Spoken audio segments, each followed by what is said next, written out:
All right, and it is 11 o'clock, so it's time for our next installment of Little Shop of Physics Live.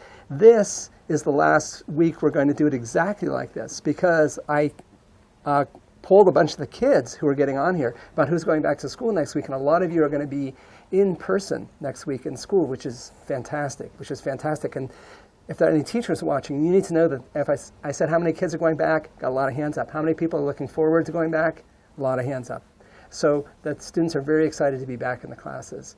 So next week, we're going to start connecting with individual classrooms, and we'll have topics that connect what you're learning in science. And next week, our theme is going to be the heart of the matter, and matter is made of atoms. And we're going to talk about what that allows us to say, and that connects with the standards. And we'll send out a special thing to the teachers in the district and say, if you're teaching this topic, join up with Little Shop of Physics Live, and we'll tell you some parts that you can get ready so that your students can work along with us. And we'll have more information on that later. But now we're going to kick off our current episode, which is the water show. We're doing the water show. And we have a couple of things we're going to tell you about water. And the first thing we want to tell you is water is electrical. Water's got this electrical nature. And I'm going to turn it over to Emma, who's going to show us a demonstration that you can try at home. Yeah.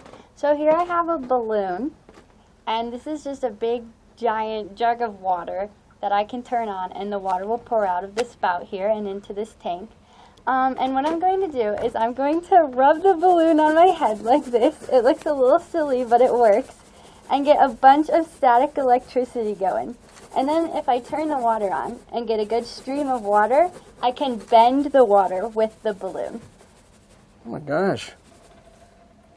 There's a stream of water. Oh my gosh, look at that. Look at that. The balloon is totally pulling it to the side. And it's really bending. That is awesome. You're bending that like crazy. And it's the static electricity from the balloon that's making that happen, you say? Yes, because there are charges in the water. What? And when I put the balloon up to it, it attracts the water. Ooh, and Jackson says like a line to a curve. Oh yes, Jackson, absolutely. And then I'm going to show you a bigger version of this. If you want to pull water around, well, I have this 2x4 back behind me. And this 2x4 is made of wood. And wood is made of, there's a lot of water in there. And if I rub a balloon on my hair and get it nice and staticky, if I put it near the 2x4 and I have it on a little bearing so it's free to swivel, I can pull it to the side. And what's pulling it to the side is the static electricity on the balloon, and it's tugging on the water inside that 2x4. And I'm actually literally moving this giant piece of wood with the static electricity from this balloon that I rubbed on my hair. It's kind of amazing. And that's another one you can set up. I just made a really low friction bearing so it was free to swivel. But water's electrical nature allows you to do something else kind of awesome, and this is something that Emma introduced me to. Emma, over to you. Yeah. So here I have just a glass bowl, regular glass bowl. It's sitting on a piece of paper so that you all can see it better. I have an expo marker and a glass of water. I can draw on the bottom of the glass bowl with the expo marker. I'll just make a And this heart. is just a dry erase marker, right? So like any dry erase marker will work. Yes. Oh, and you're making a little heart. I made a heart. That's very sweet, because you love science just like the one person who's here with us today. Of course. And I just let it dry a little bit. And then the expo marker, the dry erase marker, sticks to the glass because of static electricity. But if I pour water on it really, really slowly, the water can actually lift it up. Well, there we go. Whoa, you got like a floating heart here. That is awesome. That is awesome. It kind of came loose from the glass. Yeah, cool. And we have a bigger version of this. I think Emma made a bigger version of this. We made a little video. Oh, yeah. In a fish tank. Yes, we made a dance party. Oh, right. So this is like my dry erase marker dance party. Check it out. Look at that thing being peeled off the surface by the water. So it's neutralizing that static adhesion. Oh, my gosh. And there's my little floating figures. Oh, and what happens when you add soap to the mix? Oh, they don't like that. They do not like the soap. That is for sure. And that's related to something we talked about back when we did bubbles, which is kind of awesome. So water has this electrical nature associated with it. And one of the things that happens because water molecules have this electrical nature is water molecules are sticky. And I'm going to turn it over to Maude, who's going to do a sequence of things for us to talk about the stickiness of water. Oh yeah, so I've just got a few different things here that have all been sprayed with Never Wet. What is Never Wet? Never Wet is just a little substance. It's almost like a spray paint that is hydrophobic, so water does not like to stick to it. So water is going to be sticky here, but so to water itself. doesn't like sticking to Never Wet, but water likes sticking to water. Yep. So if y'all remember this tray. Whoa, look at those droplets of water. They're rolling around. They're like marbles. Yeah. And if you notice the little silvery color, it's because there's air underneath the bubbles of water, because water just really wants to stick to itself and nothing else. Wow. And then I have a few different other things that also do the same thing. For example, so I've got this little net, and you can see one side is dry, and this is the side with the Never Wet on it, and this side is wet. So what I'm going to do is I'm going to go like this so you can see. This is the dry side over here. And I'm going to take some water. And if I spray it on the dry side, not very much comes out of the other side, Oh, it if doesn't any. go through the strainer. It's all staying on top. But on That's the not other going to help me side, when I'm draining my pasta. Well, I don't know why you drain your pasta with a flat thing, Brian. 'Cause you put that's it over top what of the strainers are pan. for. That's what colanders are for. Like some kind of psychopath. But if I go between the two, you can see that water falls out the other side. Oh, wow. It's going through the one side, but not the one that's been sprayed. And then finally, I have this one, which is a little bit more challenging. So we have like a mesh cup that you would use on your desk. And for this, I'm just going to take the leftover water from here, and I'm going to try to fill this up. And this has also been sprayed with Never Wet, so... And this has got holes in the side. And so what I'm expecting is I'm expecting the water to just come tumbling out those holes, but it doesn't. What? You're filling it up above the level of the holes. Yep. Because it just doesn't want to come out the side there. But if I give it a little swirl, Well, that makes the water come all out falls for out. sure.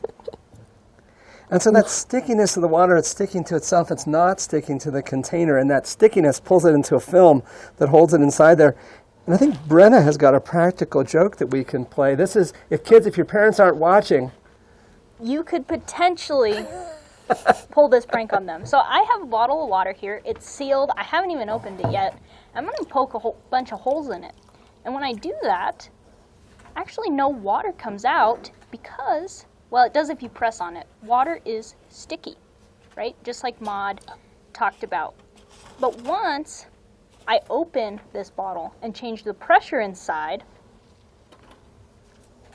I have sprung a leak. Oh my gosh. Oh my gosh. But if I seal it again, the pressure is constant. All right. It The doesn't come pressure out. plus the stickiness of the water holds that water right in place and Yes, keeps it it from does. coming out So of you the can bottle. poke a bunch of holes in a bottle of water with a thumbtack. That's what I used. And you can give this to somebody and say, here, have a drink. And it can go terribly wrong for them. That's just That is mean, awesome. Brenna. But it is a little, but it's mean in the service of science, though.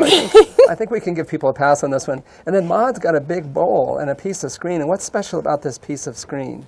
So this piece of screen, like everything I showed earlier, has also been sprayed with that Never Wet stuff, so that hydrophobic spray. And so this is metal, so you would think, and it has a bunch of holes in it, so you would think that, like, you know, I put it in the water, it's just going to sink to the bottom.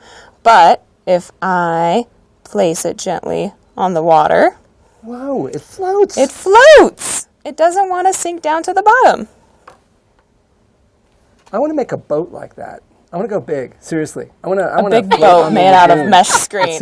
You know, you are gonna find Brian the Jones. water? I'm sure you could figure out a way to do that. I don't doubt that. And so the water is just sticky and it pulls itself into a film and keeps that thing from sinking, which is kind of amazing. Now that stickiness of water, and I think Brenna has got a couple of things to show us what you sure can do with do. water's stickiness. So here I have a glass of water. It's got a string in it. It's been soaking. And if I take this string and I put it in one of these cups and the other, I can actually pour water. Usually you'd pour water in a straight line, but because water likes to stick to itself, it's going to hold hands all the way down the string. You're pouring water down a string. I am. Let's see. You got to get the angle just right. You can there see it goes. that it's holding hands down the string into the other glass, and the other glass is filling up. Oh, that's fantastic. And that's something people could try themselves. Yes. There's no trick here. This Nope. is just 2 cups and a piece of string. Yep, it sure is. And then water likes to stick to itself, but also likes to stick to toilet paper, which is why we use it. I mean, everybody uses That's toilet true. paper. We would Unless like you're it in to be Europe, a- then maybe we- you use bidet. But what I'm going to do is I'm going to fill this glass with water all the way to the top. And this is something people could try, couldn't they? Oh, yes. All you need is a piece of toilet paper and a bottle. Any sort of bottle will do. And then I'm going to take my toilet paper here, which I got out of the bathroom that is on the same floor as the Little Shop of Physics. Nice. So this is special CSU toilet paper. Yes, yes. It's that very thin kind. And I'm just going to kind of lay it over the top of my bottle here. And because the water sticks to itself and it also sticks to the toilet paper, it pulls everything inside. And I can tip it over. What? And the water doesn't come out unless the toilet paper breaks. And this is CSU toilet paper, not renowned for its strength. No, it's not Charmin. That is awesome, and that is absolutely something that folks could try. That is an awesome, awesome thing. Now, water's stickiness, and if you have a chunk of water like in that bottle, it likes to stick together, and Maud has got a dramatic demonstration that uses this principle. So here I've got a little bottle filled with water to about right there, and because the water likes to stick to itself, I'm going to get a big chunk of water. So I've got this bowl here to drop things into, and I've got this little tire with rubber on the outside, and I'm just going to hold this bottle here. I'm going to hit it a few times here, and what I'm doing when I hit it is I'm creating high pressure up here, and then the bottle's going to move down, which creates low pressure down here, and let's just watch what that... So the bottle moves down, and the water kind of stays put, right? So you end up having actually a little vacuum underneath it. Yeah, so let's see what that vacuum does with a chunk of water. Oh my gosh, I can hear it. And that's the water slamming into the bottom of the bottle. Oh, but if it slams hard enough, well, goes you your broke the script, bottom Maud. right off and got your script all wet. It's all right, I remember what I have to say. That is awesome. But yeah. And we have a video that shows that too. Awesome. And so there's no trick. Maud's just tapping this, and the whole thing is it's just bouncy. And the bottle moves down, the water doesn't, and then the water gets sucked down, and like Maud says, it's like a wad of water slams into the bottom of the bottle and breaks it right off. Oh my gosh, that's kind of dramatic.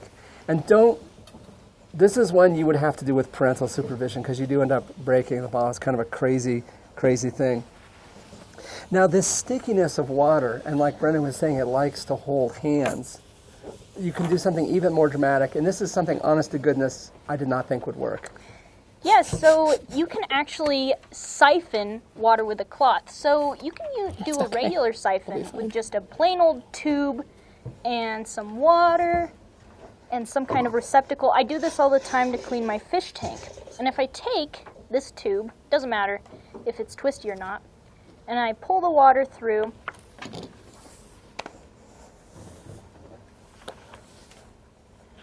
it's not going out right now, but the water will suck itself through. But you can do the same thing with a cloth. And I use this cloth right here. I just cut off a piece and 2 cups like this, put 1 cup higher than the other, and well, let's see what happens. So the key thing here is you place 1 glass higher than the other because you want gravity to help the water out. So it's like it's walking down a hill. All the water molecules are climbing up the cloth, and then they're running down the hill into the other glass. Oh my gosh, that's crazy. So like the water molecules are hanging onto each other, and the ones down below are actually pulling that liquid. Oh my gosh. Yes. That is crazy. You Yes. siphon the water using a piece of cloth. And lot actually, of teamwork. plants do the exact same thing. So here I have some What? carnations. Plants do this? Yes. Who knew? So plants have a series of little tubes in their stems that pull water up to the leaves, or in this case, the flower. And in this case, all I did was cut these flowers and place them in a highly concentrated solution of water and food coloring. And we have a time lapse to see how this works, but they suck up the color into their leaves, and it's pretty awesome. Well, here's our time lapse. There's you getting set up. Yep. Oh my So you can gosh. see the blue sucked it up really fast, and then the others kind of suck it up more gradually, but it's pretty dramatic. And that's like water goes off the top of the flower, and then it's basically holding hands with a whole column of water that goes down inside the glass, and it's like yanking it up with it. Yep, it pulls it up into the flower. And that stickiness of water that allows it to kind of like pull other water molecules up, that's what gets water to the leaves at the top of a tree. So if there's a tree that's 300 feet tall, it's the water molecules yanking on other water molecules and pulling it all the way to the top. That is crazy. That is really, really crazy. Now, this is happening in trees because you've got these columns inside the wood, and wood is obviously designed to absorb water. Yes, it is. So paper, as we know, is made out of wood most of the time. So we can actually rehydrate those fibers that were in the tree, and we can do something pretty awesome. So I am going to pour some water onto this tray. And I have just, let me get my tray all the way covered with water. I have just cut out these little flowers. And once I put them on the water, you can see, and it takes just a moment, the fibers will start to rehydrate and they will unfold. Here we go. There they go. That one. Wow, look at There that it go. goes. Oh, look at those little flowers opening up. That is kind of awesome. And that's something, Oh, you can try this at home. All I did was I used this piece of copy paper right here and a pair of scissors, and then I just colored them in to make these cute little flowers. I even made a turtle. He's still working on getting. oh, look at that red and purple flower at the front. That's Yeah. completely opened up. The turtle is my favorite. The turtle is Mine kind of too. awesome. I can't wait to see his little Oh no, face. I like the one with the smiley face, the purple flower with the smiley face. And look, it's completely opened up. Yay! That is Come on, little awesome. turtle. That is awesome. And that's something absolutely that folks can try. And that Oh, just has to yes. do with the water is sticky and it gets pulled into the wood and it rehydrates it and plumps it up. My flowers open, a little turtle. Come on, little turtle. You got this, buddy. Right now You he's got doing this. some kind of yoga move. That is awesome. It's yoga turtle. Who Yeah. knew turtles are into yoga? The stuff we learn on this program. Now, because water has this stickiness associated with it, that's true at an atomic level. And water is really, really good at dissolving things. Like if you want to dissolve something and you're looking for a good solvent, number one, water. Water's like the best solvent out there. And Maud's got a little demonstration for us. Yeah, and so here I've just got 25 milliliters of water in this graduated cylinder, and in this cylinder I have citric acid, which dissolves really well in water. And so what we're going to do is we're just going to add these two together. I'm going to pour the citric acid into the water, but before I do that, I want you to predict how much will be left in the cylinder. Oh my gosh, so what's the combined volume if I put the water and the citric acid together? Ooh. Man. People are all over the map on this one. We have four choices, 50, 40, 30, 25. You know what's out ahead? 25. People are saying like, it's not going to go up at all. Number two is 50. So some folks are saying, I take 25 plus 25, it makes 50. Other folks are saying 25 plus 25 equals 25. Whoa, whoa. I think our polling numbers are in and folks are saying 25. Should we try it and see what happens? Sure, yeah. And then we've got a video. Yep, there we go. So 25 milliliters of water, 25 milliliters of citric acid, which dissolves really well in water.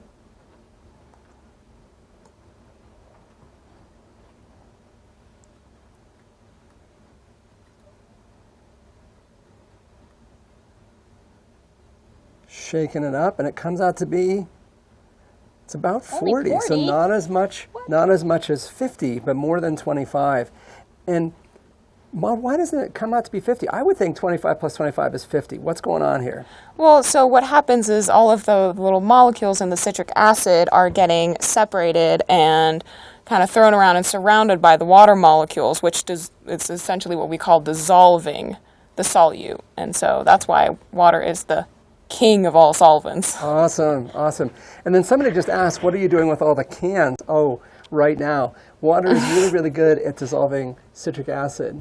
And lots of different things too. But water is also really good at dissolving gases. I've got this can right here.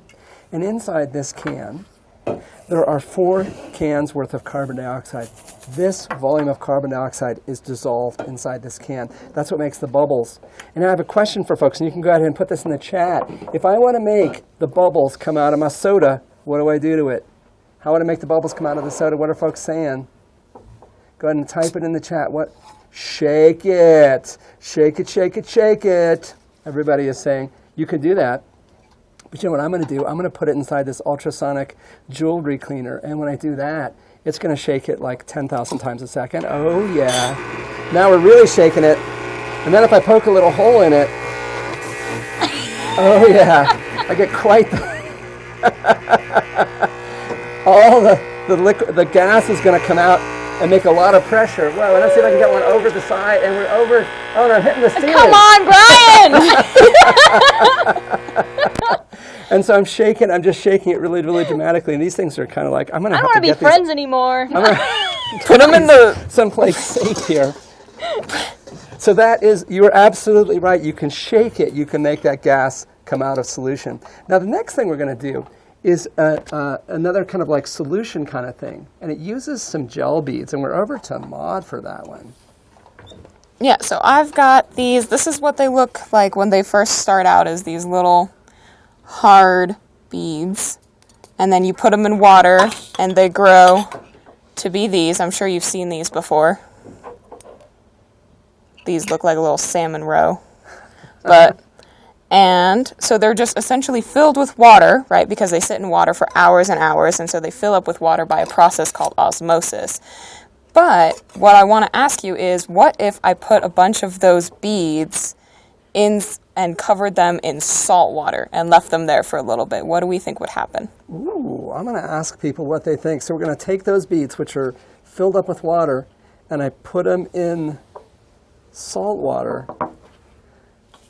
Number one is explode. That's what folks are saying. The most violent answer is always Of the course. most common. They're going to go for that.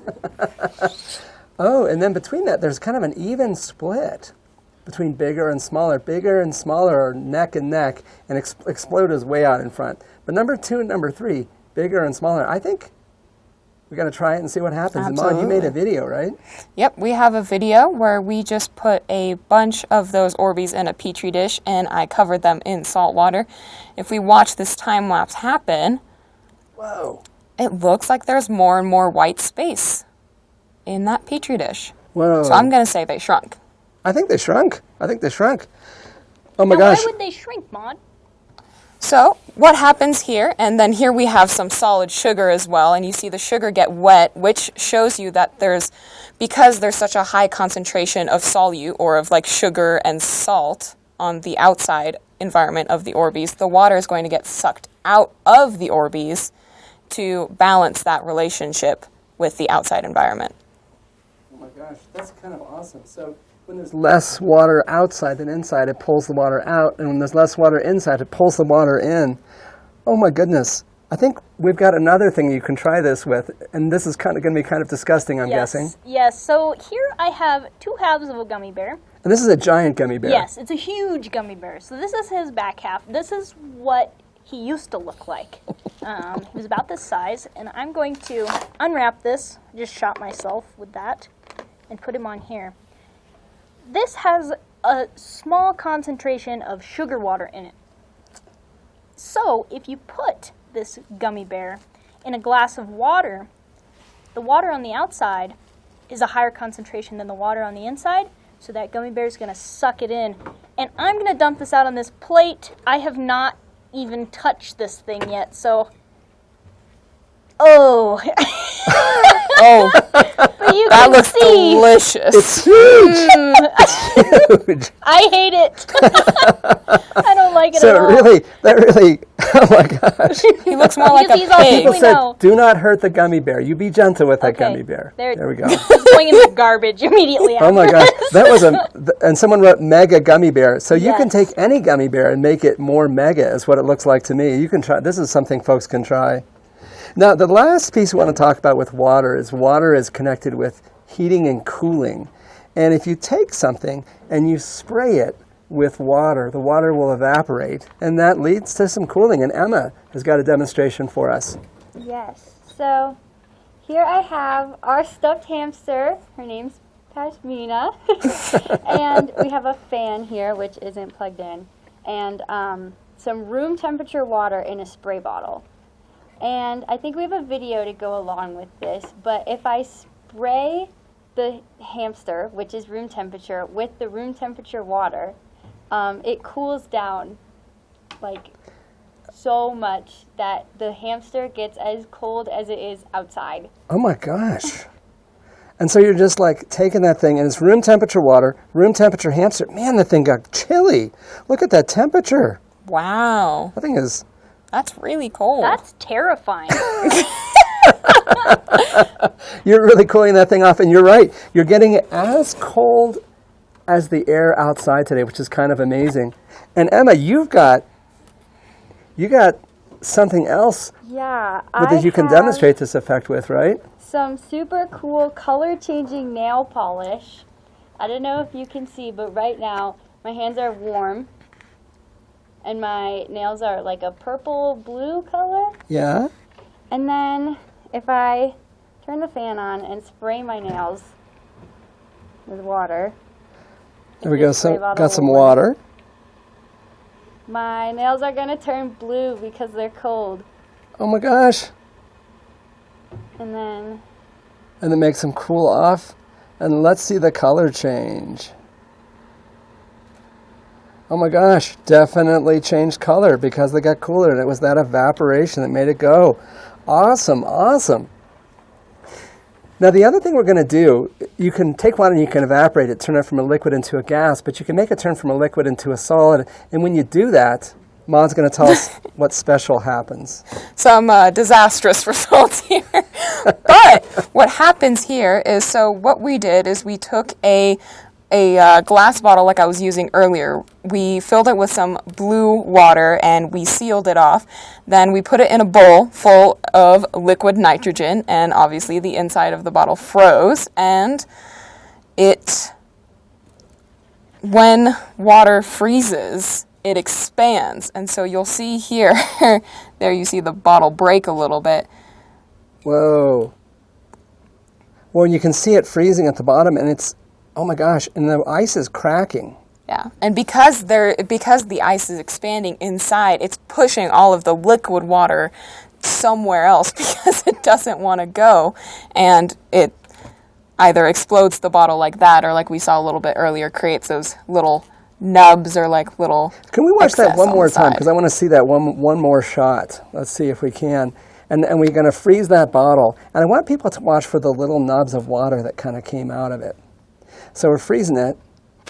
And check out. There was a little hole that developed inside the bottle. And we got this little tiny nub of water that was freezing and working its way out of there. And then as it got colder, that was just too much. Yeah, and then the bottle went down, and it went down kind of hard. And someone wrote, kaboom. Oh, yes. Kaboom, That is indeed. that's absolutely true. And it's colder than, someone wrote, is it colder than the cooler? It is colder than the cooler, but you can do that. Something like that would happen in the freezer, not just as quickly. I want to say thanks to Maud, say thanks to Emma, say thanks to Brenna for joining us on this episode of Little Shop of Physics Live, and say thanks to Patrick running the cameras, thanks to Adam running the tech. We're going to be back next week, and our show is going to be called The Heart of the Matter, and then we're going to be sending it out to classes. And we'll connect with teachers and say, here's how you could use this in your teaching, because that's the new way we're going to do Little Shop of Physics Live. We will see you folks next week. Thank you very much.